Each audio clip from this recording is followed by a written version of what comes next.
Halo semua siswa-siswi kami kelas 9 SMP Negeri 3 Adian Koting. Bagaimana kabar kalian? Semoga tetap sehat, tetap semangat ya. Meskipun mulai sekarang kita akan belajar jarak jauh ya. Saya harap kalian tetap fokus untuk belajar meskipun kita berjauhan ya. Nah, materi yang akan kita bahas hari ini materi kelas 9 ya, mata pelajaran IPA. Judulnya adalah Sistem Reproduksi Manusia. Bagian pembelahan sel. Karena nanti materi ini ada beberapa bagian ya. Nah, setelah menonton video ini, nanti saya harap kalian bisa memahami apa tujuan pembelahan sel.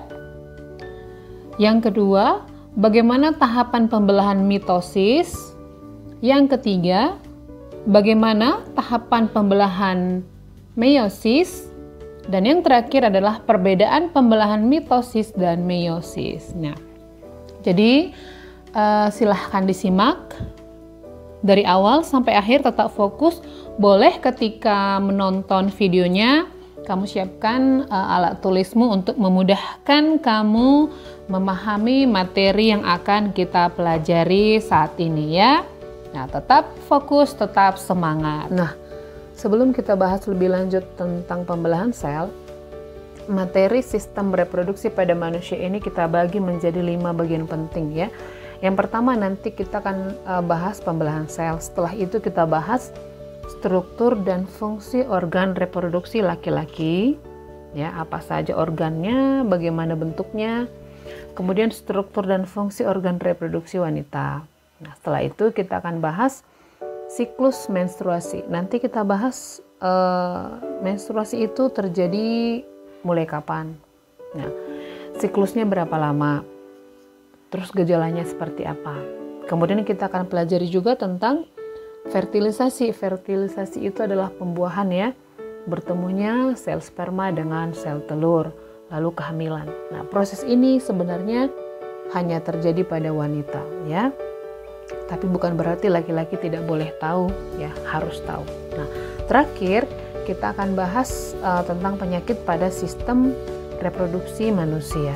Nah, sebelum ke intinya, ke pembelahan selnya, saya mau ingatkan bahwa banyak orang yang kalau bicara tentang organ reproduksi, sistem reproduksi, ada yang merasa tabu, ada yang merasa geli. Nah, itu nggak boleh ya. Ini adalah pembelajaran, ini pengetahuan ya, pengetahuan. Banyak manfaat yang akan kamu dapatkan setelah mempelajari sistem reproduksi ini. Paling tidaknya atau minimalnya kamu tahu cara menjaga kebersihan organ-organ reproduksimu. Itu ya. Jadi nanti selama kita mempelajari ini beberapa sesi ke depan ada gambar, ada tampilan, itu tidak untuk menjadi bahan tertawaan, tetapi menjadi pembelajaran untuk semuanya. Karena kalian sudah di level kelas 3, bukan lagi kelas 1 yang kadang-kadang hal-hal yang tidak lucu akan menjadi lucu. Nah, begitu ya. Oke, baiklah. Sekarang kita akan bahas ke pembelahan selnya. Silahkan siapkan kertasmu sama alat tulisnya ya. Nah, sekarang kita mau bahas tentang pembelahan selnya ya. Apa itu pembelahan sel? Jadi secara biologinya, pembelahan sel adalah proses yang membagi sel induk, satu sel induk menjadi 2 sel anak atau lebih ya. Ini digaris bawahi, menjadi 2 sel anak atau lebih. Nah, seperti ini contohnya. Misalnya ini yang paling atas sebuah sel ya. Kalau sel ini membelah, kalau inilah sel induknya. Kalau sel induk ini membelah, maka akan dihasilkan 2 sel anak. Nah, kalau sel anaknya ini membelah lagi, akan dihasilkan 2 sel anak. Sel anakan yang ini membelah lagi akan dihasilkan 2 lagi sel anak. Maka jumlahnya sudah 4. Demikian seterusnya. Kalau yang 4 ini membelah, maka akan dihasilkan 8 sel anakan. Ya, dari 1 jadi 2, 2 jadi 4, 4 jadi 8. Nah, kalau 8 sel itu membelah lagi, maka akan dihasilkan berapa sel? Ya, betul, 16 sel anak. Nah, begitulah proses kira-kira pembelahan sel itu. Jadi, pembelahan sel itulah sebenarnya yang mengakibatkan makhluk hidup bertambah besar ya, bertambah tinggi, bertambah gemuk. Gitu dia ya. Nah, sekarang kita lanjutkan ke tujuan pembelahan sel. Untuk apa sel itu membelah? Tujuan pembelahan sel yang pertama adalah untuk pertumbuhan.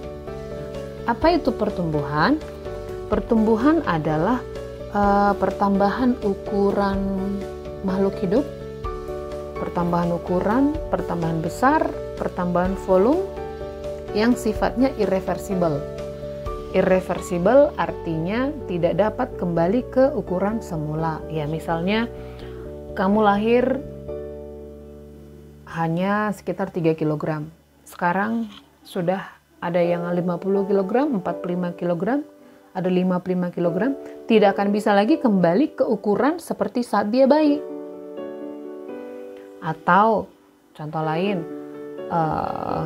ketika kamu pakai bajumu waktu SD, baju SD-mu kamu pakai sekarang, pasti kebanyakan sudah nggak muat lagi. Kenapa? Karena badanmu sudah bertambah, ya.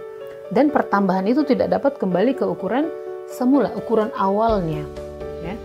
Nah, kita lihat di gambar ini. Dulu, waktu kita masih bayi baru lahir, ya bisanya duduk, tidur, lalu lama-lama bisa merangkak, berlari, tumbuh menjadi anak-anak yang aktif, ya. Dari anak-anak tumbuh menjadi remaja, dari remaja tumbuh menjadi orang dewasa. Itulah pertumbuhan. Jadi selama makhluk hidup itu masih hidup, ya, selama manusia itu masih hidup, sel-selnya pasti akan selalu membelah. Akan tetapi kemampuannya tergantung usia. Semakin tua dia, kemampuannya untuk membelah akan semakin melambat, akan semakin rendah. Nah, begitu tujuan pembelahan sel yang pertama, yaitu untuk pertumbuhan. Nah, apa tujuan pembelahan sel yang berikutnya? Nah, setelah pertumbuhan, tujuan pembelahan sel yang kedua adalah perbaikan. Apa yang biasa diperbaiki? Yang biasa diperbaiki itu biasanya sesuatu yang rusak. Nah, apakah tubuh kita bisa rusak? Bisa. Misalnya bisa rusaknya di bagian sel, ya, atau di bagian jaringan, atau di bagian organ. Sebagai contoh, ketika kita terluka, misalnya tangan kita, kulit kita tergores, ya, luka kena tergores kayu atau tergores pisau dan lain-lain, hingga berdarah, sobek, itu rusak ya. Jadi sebenarnya tanpa diobati pun goresan itu yang rusak itu akan sembuh dengan sendirinya. Kenapa? Itu secara alami ya, secara alami. Ini di luar konteks ada infeksi dan lain-lain ya. Kenapa? Karena secara alami sel-sel itu akan membelah. Pembelahan sel itu nanti yang akan memperbaiki bagian tubuh yang luka tadi, sehingga lukanya bisa tertutup. Ya, lukanya bisa tertutup. Dan itu membutuhkan beberapa waktu. Nah, makanya kalau kita perhatikan, misalnya di bagian tubuhmu ada bekas luka. Nah, pasti warna jaringannya berbeda dengan warna kulitnya berbeda dengan warna kulit di sekitarnya. Warnanya cenderung lebih pucat. Kenapa begitu? Karena usia selnya lebih muda. Nah, yang bekas luka itu sel-selnya masih jauh lebih muda daripada sel-sel di sekitarnya. Nah, itu ya tujuan pembelahan sel yang kedua, untuk perbaikan. Kemudian yang ketiga, setelah pertumbuhan, perbaikan, tujuan yang ketiga adalah reproduksi. Reproduksi itu apa? Reproduksi itu adalah perkembangbiakan, ya, perkembangbiakan. Anaknya lahir, anaknya ini beranak lagi. Nah, seperti itu ya. Perkembangbiakan yang melibatkan pertemuan sel telur dengan sel sperma. Nanti kalau sel telur bertemu dengan sel sperma, terjadilah pembuahan. Nah, setelah terjadi pembuahan terbentuklah ini si calon bayi.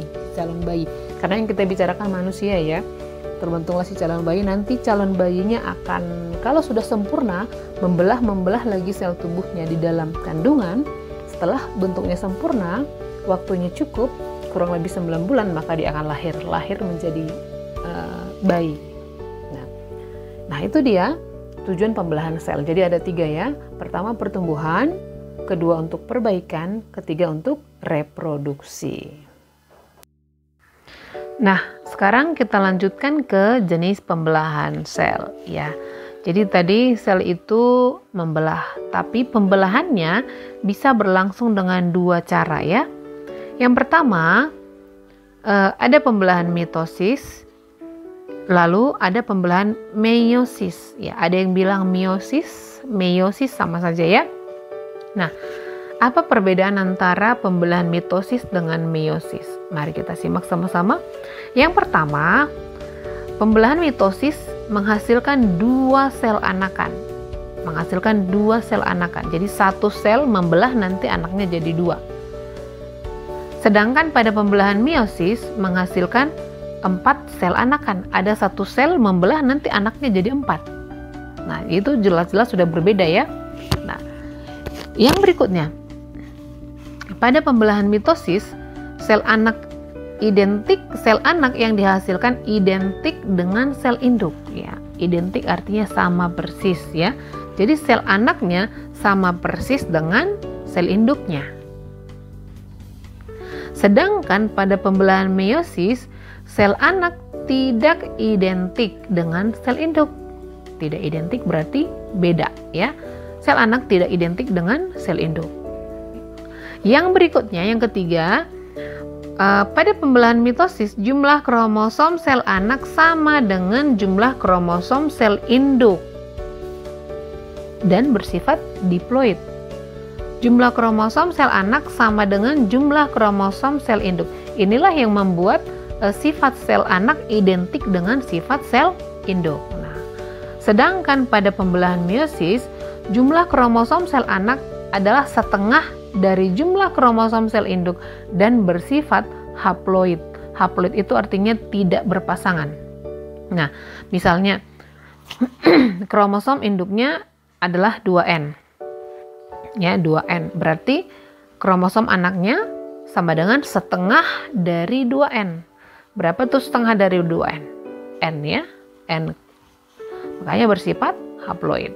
Yang terakhir, pada pembelahan mitosis itu terjadi pada sel tubuh, pada proses pertumbuhan, saat pertumbuhan ya.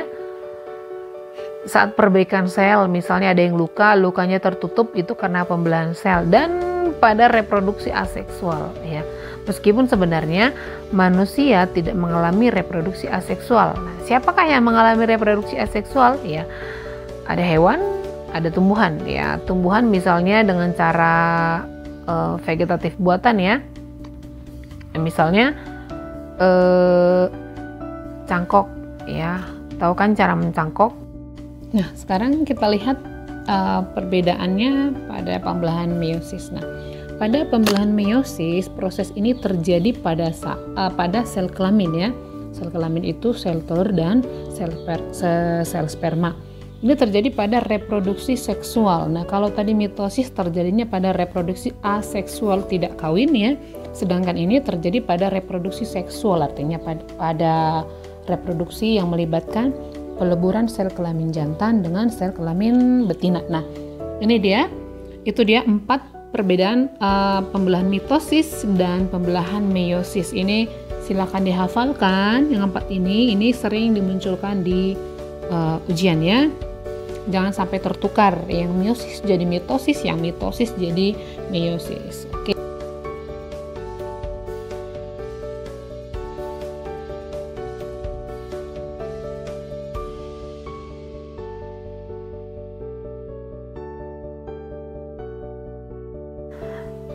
Oke. Sebelum kita bahas tentang tahapan-tahapan pembelahan mitosis dan meiosis, sebaiknya mari kita ingat kembali tentang bentuk sel ya. Ini sebenarnya pelajaran kelas 7, tapi nggak apa-apa, kita buka kembali. Nah, kira-kira seperti ini dia bentuk sel hewan ya. Apa saja bagian-bagiannya? Yang paling luar ini yang warna biru adalah membran sel. Dia yang membungkus, melindungi semua isi sel. Yang paling tengah yang warna pink namanya adalah nukleus inti sel. Dialah yang mengendalikan kerja sel. Apa yang ada di dalamnya? Di dalam inti sel terdapat kromosom. Apa itu kromosom? Kromosom adalah pembawa materi genetik.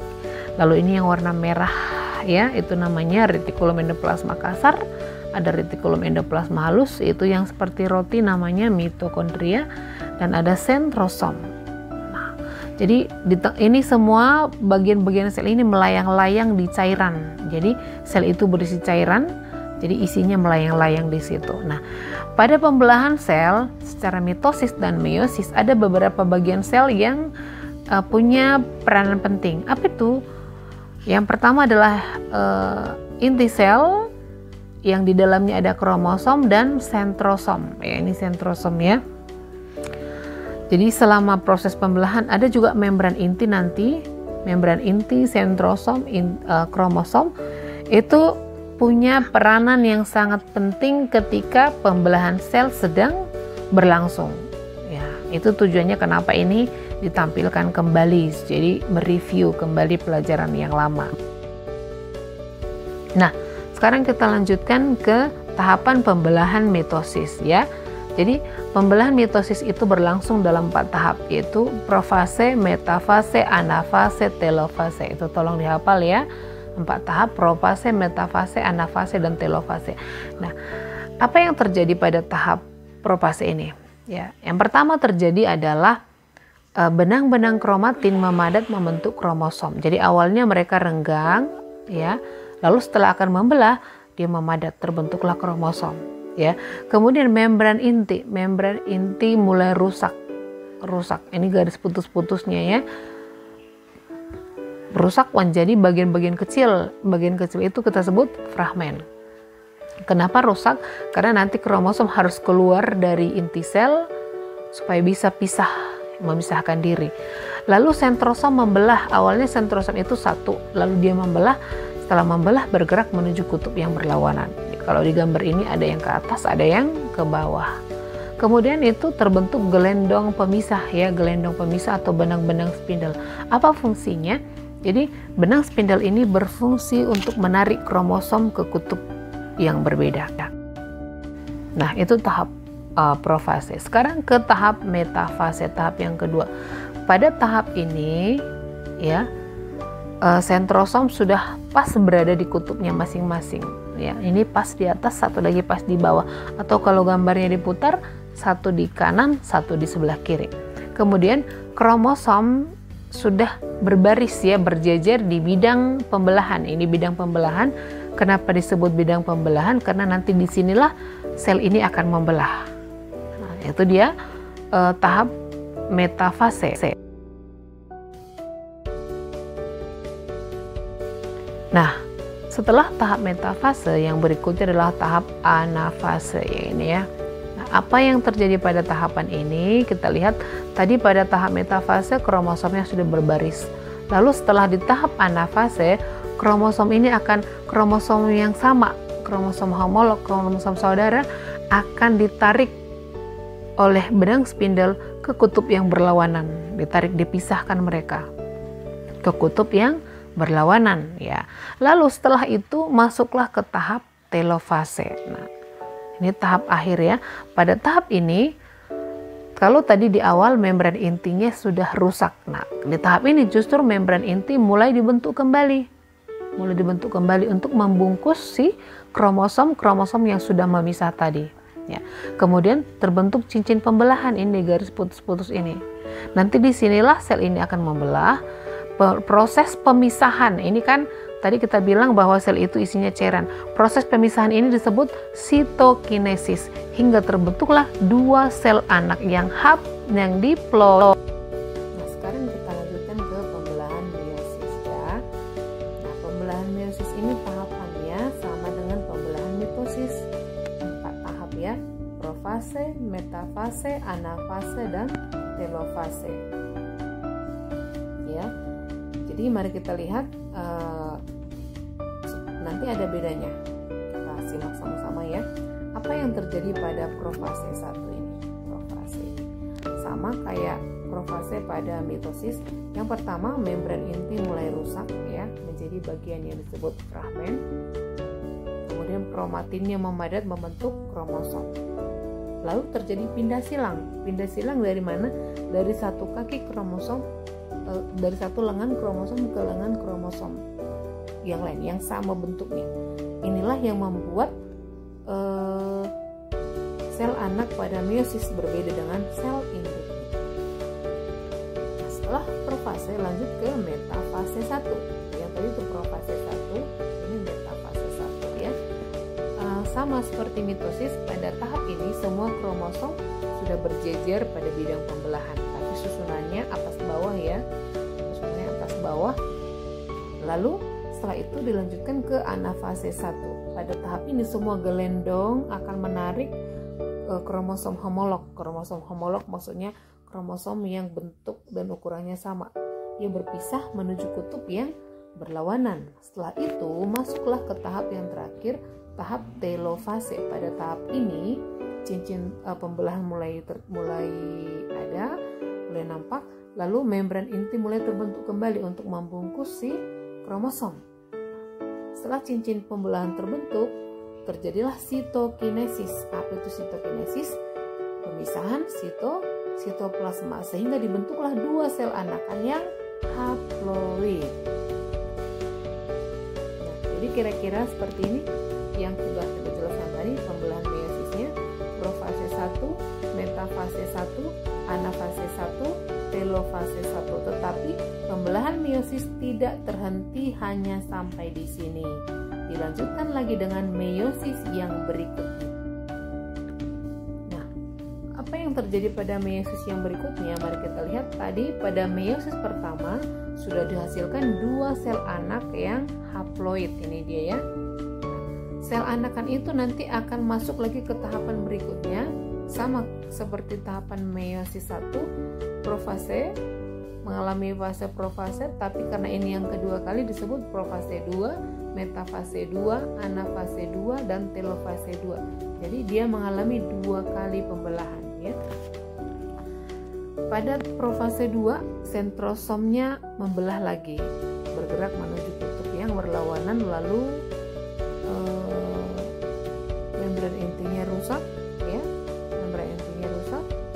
Lalu dilanjutkan ke metafase 2, kromosomnya nanti berjejer di bidang pembelahan. Lihat posisinya, perhatikan bidang pembelahan. Lalu setelah itu masuk ke anafase 2, kromosom yang homolog bergerak ditarik oleh benang spindle ke kutub yang berlawanan. Setelah itu masuklah ke tahap telofase, tahap akhir. Di sini terbentuk cincin pembelahan, lalu membran inti terbentuk kembali. Perhatikan ini, membran intinya sudah terbentuk. Kemudian pada satu sel cuma terdapat satu sentrosom ya, sentrosomnya hanya satu. Lalu terbentuklah 4 sel anak yang sifatnya haploid. Nah, jadi kalau gambarnya kita urutkan semua pembelahan meiosis tadi kira-kira seperti ini ya. Jadi dari satu sel, nih satu sel dihasilkan 4, 1, 2, 3, 4. Tapi untuk menghasilkan 4 sel anak ini harus melalui tahapan yang kita sebut meiosis 1 dan meiosis 2. Nah, demikian penjelasan tentang pembelahan sel. Sekian dan terima kasih.